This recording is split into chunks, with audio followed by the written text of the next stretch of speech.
नमस्कार, मैं पल्लवी छिलावड़ा, आपकी vastu feng shui consultant. Vastu feng shui के 2025 के नए लाइव शो में आप सभी का दिल से स्वागत है। जैसे कि आप जानते हैं कि हर साल जब बदलता है तो दिसंबर, जनवरी, फरवरी और मार्च के जो 2-3 महीने का टाइम होता है, उस वक्त हम नए साल की एक सीरीज के तौर पे लाइव शो शुरू करते हैं। ये सिलसिला कोविड के बाद का शुरू हुआ है और जो लोगों के साथ हम कंसल्टेशन करते हैं, जो हमारे क्लाइंट्स से, उनकी हर प्रॉपर्टी को हम ईच एंड एवरी ईयर को मेंटेन करते हैं। इसका मतलब ये होता है कि वास्तु में भी बदलाव आते हैं। अगर आपने घर और बिजनेस का वास्तु एक बार कर दिया तो आप ये नहीं समझ सकते हो कि उसका दरवाजा सेम होने के बाद, इंटीरियर सेम होने के बाद इफेक्ट सेम होगी। ऐसा नहीं होता है। बदलते हुए साल के बदलाव के अनुसार एग्जिस्टिंग कंसल्टिंग वाले लोगों को कुछ ध्यान में रखना पड़ता है और नए जुड़ने वाले लोगों को भी कुछ ध्यान में रखना पड़ता है।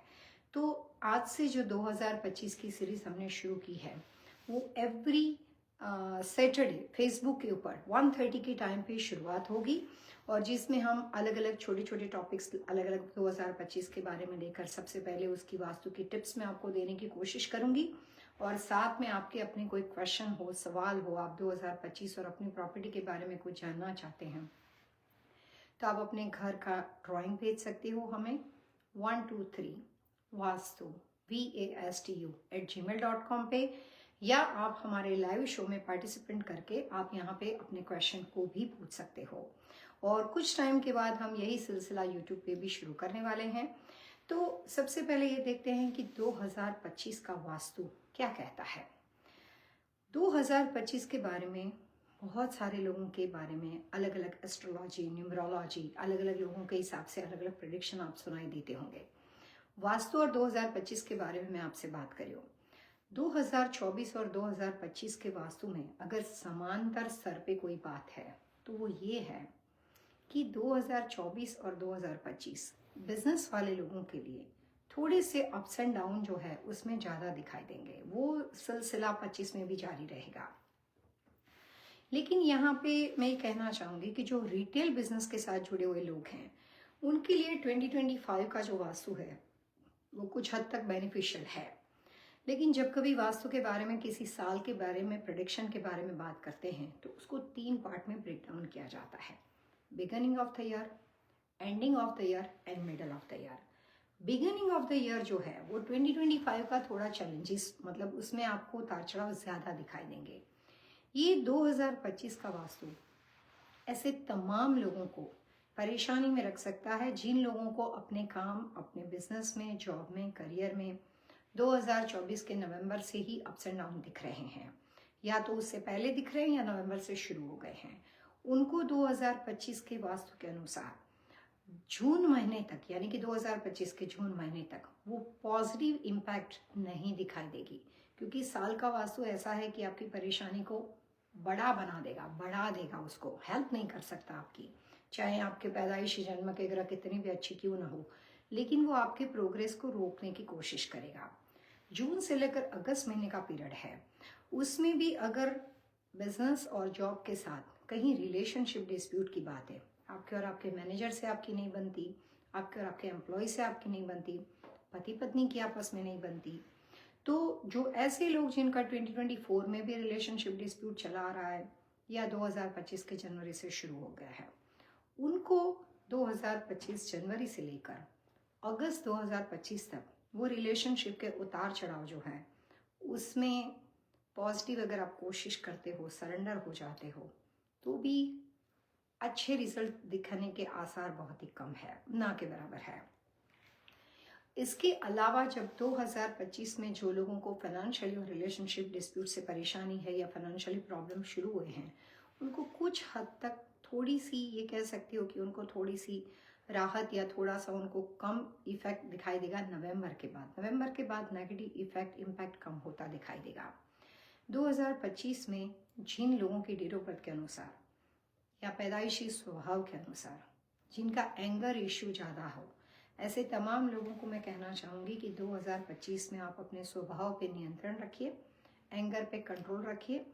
आपके स्वभाव की वजह से 2025 में आप बहुत बड़ा नुकसान कर सकते हो और जिसके लिए आपको पछतावा भी नहीं रहेगा या उसके बाद रिग्रेट करने के बाद कुछ भी हासिल नहीं होगा। तो 2025 ऐसे तमाम लोगों को अपने स्वभाव में नियंत्रण रखना चाहिए जिसको शुरू से एंगर इशू है।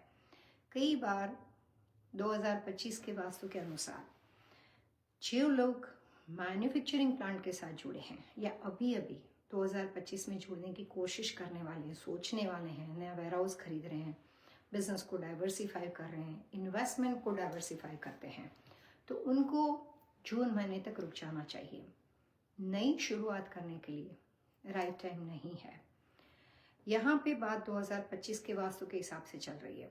अगर समांतर स्तर पे आपकी एस्ट्रोलॉजिकल कुंडली के हिसाब से आपके ग्रह बहुत ही तेज क्यों ना हो और आप हमेशा बिजनेस में विन विन सिचुएशन में क्यों ना रहे हो, फिर भी ऐसे लोगों को मैं कहना चाहूँगी कि 2025 का साल का जो वास्तु है वो यूनिवर्स लेवल पे कुछ हद तक इफेक्ट करता है। तो कोशिश करनी चाहिए कि 2025 में अगर आपको कोई नया इन्वेस्टमेंट या कोई बिजनेस डाइवर्सिफाई करना है, जॉब को अभी बदल के कहीं और जगह पे जाना है, तो सोच समझ के जाना चाहिए। बदलाव मुश्किल में डाल सकता है, लेकिन अगर आप अपनी करंट कंपनी के अंदर, एग्जिस्टिंग बिजनेस के अंदर कोई बड़ा करना चाहते हो, उसको एक्सटेंड करना चाहते हो, एग्जिस्टिंग बिजनेस में आपको प्रमोशन मिलता है, तो कोई टेंशन की ज़रूरत नहीं, कोई फिक्र की ज़रूरत नहीं है, उसमें आपको प्रॉब्लम नहीं होगी। नया एटमॉस्फेयर, नए रिश्ते बनाने के लिए साल जो है वो बेनिफिशियल नहीं है। जब भी कोई साल बदलता है तो उसमें 3-4 अहम पूर्ण बातें होती है।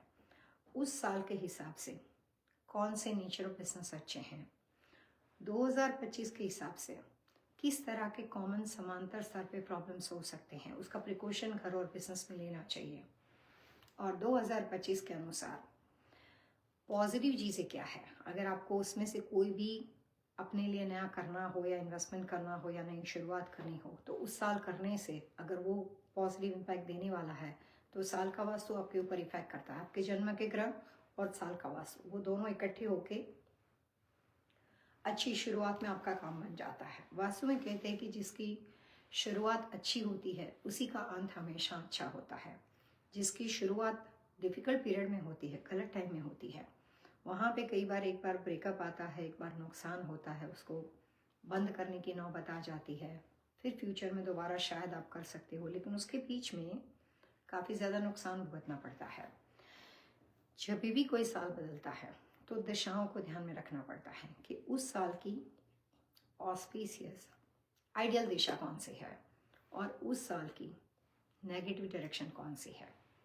सबसे आसान, मेरी इतने सालों की प्रैक्टिस में मैंने हमेशा पॉजिटिव और सक्सेसफुल रिजल्ट लिए हैं सिंपल इजी वास्तु टिप्स में कलर रेमेडी से। उसमें जब भी साल का वास्तु बदलता है तब मैं कलर रेमेडी के ऊपर ज़्यादा तवज्जो देती हूँ। मैं आपको आज से जो लाइव शो शुरू हुआ है उसमें बहुत सारी बातें आपसे करने वाली हूँ। ओवैसे एक दिन में नहीं होने वाली, लेकिन हर सैटरडे अभी हम आपके साथ 3 महीने जुड़ेंगे तो काफ़ी बातें करने वाले हैं। तो लकी कलर्स जो साल के हिसाब से हो सकता है आपके सही ना हो, लेकिन साल के हिसाब से हो। उस साल में अगर कोई बात आती है, कोई आपको अपना लोन अप्रूव करवाना है, जॉब बदलनी है, उस वक्त आपको कोई घर बदलना है, कोई घर बेचना है, कोई एक प्रॉपर्टी से दूसरी प्रॉपर्टी के लिए कोशिश करते हो नहीं मिलती है, तो कई बार सिंपल कलर्स रेमेडी को अप्लाई करके आप पॉजिटिव रिजल्ट ले सकते हो। इवन हेल्थ इशू के अंदर भी कलर रेमेडी बहुत पावरफुल इम्पैक्ट देती है। तो हम इस प्रोग्राम में 2025 के लकी कलर्स को भी जानेंगे। वेल्थ के कलर क्या है, हेल्थ के कलर क्या है और रिलेशनशिप के कलर क्या है। आज से हमारे साथ कुछ हमारे दोस्त यहाँ पे जुड़ने शुरू हो गए हैं। अगर आपको 2025 के बारे में अपने घर में छोटी छोटी टिप्स लेनी है, जब भी आप लाइव शो में आएँ आप डेफिनेटली एक पेन एंड पेपर के साथ आइए। मैं आपको 2025 को बेनिफिशियल बनाने के लिए, वेल्थी ईयर बनाने के लिए, आपको वेल्थ को इम्प्रूव करने के लिए छोटी सी सिंपल इजी टिप्स देने वाली हूँ। हेल्थ के लिए देने वाली हूँ, रिलेशनशिप एजुकेशन के लिए देने वाली हूँ। जो भी सब्जेक्ट के बारे में आप सुनना चाहते हो, अगर आप हमें ईमेल करते हो 123vastu vastu@gmail.com पे, तो हम आपको अलग अलग nature of business, beauty salon business, gas station business, truck shop business, health care business, जो भी तरह के बिजनेस के साथ आप बिलोंग करते हो, उस बिजनेस के बारे में भी मैं आपको सिंपल टिप्स देने वाली हूँ। तो आज हमारा पहला लाइव शो था। आज से हमारा ये सिलसिला शुरू होता है। घर के अंदर 2025 का वास्तु लैंडस्केपिंग के लिए क्या कहता है। कोई भी तरह के कंस्ट्रक्शन चेंजेस या रीमॉडलिंग का प्लान करते हो तो 2025 में आपको किन बातों का ध्यान में रखना चाहिए। एवरी लाइव शो में मैं आपको एक बहुत ही पावरफुल टिप्स देने वाली हूँ जो उस साल के दौरान मानी जाएगी, उस साल के दौरान आपको फ़ायदा करेगी। आज के लाइव शो में सबसे इम्पोर्टेंट बात ये जानना है कि हमारे घर में waterfall, water fountain, water element का डेकोरेशन बहुत बार होता है। हर एक को अच्छा लगता है। पानी से पीस एंड हार्मोनी क्रिएट होती है। लेकिन 2025 जो है वो फायर का साल है, अग्नि का साल है, मंगल का साल है। और मंगल जो होता है वो तभी आपके लिए मंगलमय रहता है जब उसके इर्द गिर्द फायर एलिमेंट होता है। ये साल वाटर एलिमेंट का नहीं है। तो 2025 के वास्तु के हिसाब से घर और बिजनेस में कहीं पे भी कोई भी तरह की परेशानी आपको हो या आप किसी भी कंट्री में रहते हो, वाटर एलिमेंट के डेकोरेशन को कंप्लीटली अवॉइड करना चाहिए। तभी ये साल आपके लिए बेनिफिशियल रह सकता है। अगर इनबिल्ड वाटर पोजीशन हो, खास करके नॉर्थ यानी उत्तर दिशा में, नॉर्थ ईस्ट यानी ईशान दिशा में, तो सबसे पहले उसको रेक्टिफाई करना पड़ेगा। नहीं तो इतने सालों से नॉर्थ ईस्ट का स्विमिंग पूल या नॉर्थ का वाटरफॉल या वाटर फाउंटेन जो लाभ कर रहे थे वो ये साल आपको बहुत बड़ी मुश्किल में डाल सकते हैं। 2025 के अनुसार हर तरह के वाटर एलिमेंट के डेकोरेशन को घर से अवॉइड करना चाहिए। आज के प्रोग्राम में इतना ही। आज से एवरी सैटरडे 1:30 हम आपके साथ फेसबुक लाइव शो करेंगे और 3 बजे के आसपास हम आपके साथ यूट्यूब लाइव शो करेंगे। नमस्कार। Happy vastu living.